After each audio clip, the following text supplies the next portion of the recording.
semuanya, Assalamualaikum warahmatullahi wabarakatuh. Perkenalkan, nama saya Fadila Nur Aziza dari kelas R2H. Dan di sini saya akan menjelaskan materi tentang logika dalam filsafat ilmu. Berikut ini penjelasannya, semoga bermanfaat. Nah yang pertama itu, apa itu filsafat? Merupakan suatu pengetahuan yang benar secara hakiki mengenai objek pengetahuan yang diperoleh melalui pendekatan atau sudut pandang, metode atau sistem yang filosofis. Kedua faktor tersebut dalam perkembangannya menghasilkan teknologi yang berkemampuan luar biasa. Jadi filsafat dan filsuf selalu berkaitan.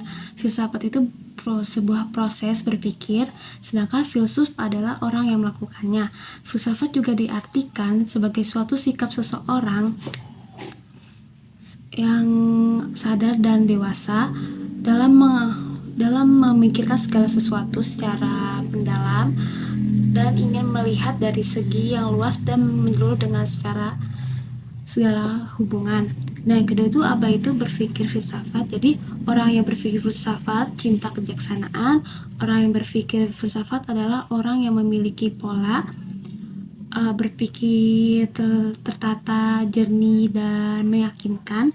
Terus dalam bahasa Arab, filsafat disebut juga falsafah, artinya berpikir radikal, sistematis, dan universal tentang segala sesuatu. Nah, jadi yang sebelumnya itu kita membahas apa itu filsafat. Nah, sekarang kita akan membahas tentang keterkaitan ilmu filsafat dan logika. Jadi, logika sebagai dasar filsafat dan sebagai sarana ilmu yang merupakan jembatan penghubung antara filsafat dan ilmu. Logika juga merupakan sebuah ilmu yang sama-sama dipelajari dalam matematika dan filsafat. Logika adalah cabang ilmu filsafat yang mempelajari tentang cara berpikir dan penalaran.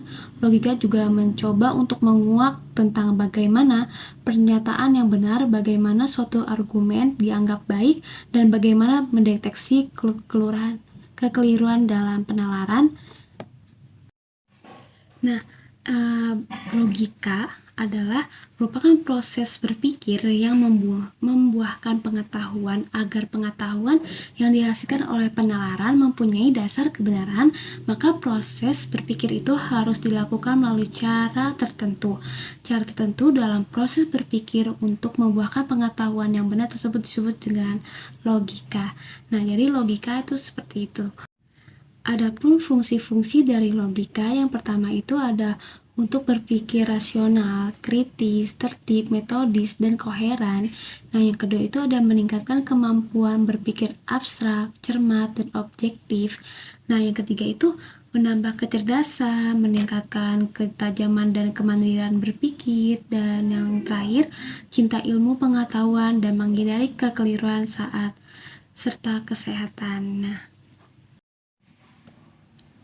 Nah, di sini saya akan membahas tentang pembagian logika yang sebelumnya tentang logika, terus unsur-unsur logika. Nah, di sini ada pembagian logika, ada 5. Nah, yang pertama itu ada logika makna luas dan logika makna sempit. Dalam arti sempit, istilah logika dipakai searti dengan logika deduktif atau logika formal, yaitu mempelajari asas-asas penalaran. Sedangkan dalam arti yang lebih luas, pemakaiannya mencakup kesimpulan-kesimpulan dari berbagai bukti dan tentang bagaimana sistem penjelasan disusun dalam ilmu alam serta meliputi pembahasan mengenai logika itu sendiri. Nah, yang kedua itu ada logika deduktif dan logika induktif, merupakan suatu kesimpulan yang mempelajari asas-asas penalaran yang bersifat deduktif, yakni suatu penalaran yang menurunkan sebagai kepastian dan pangkal pikirnya sehingga bersifat betul menurut bentuknya. Nah, yang ketiga itu ada logika filsafati dan logika matematik, merupakan sebagai suatu ragam atau bagian logika yang berhubungan dengan bidang filsafat. Nah, logika matematik merupakan suatu ragam logika yang menelaah penalaran yang benar dan dengan menggunakan matematik.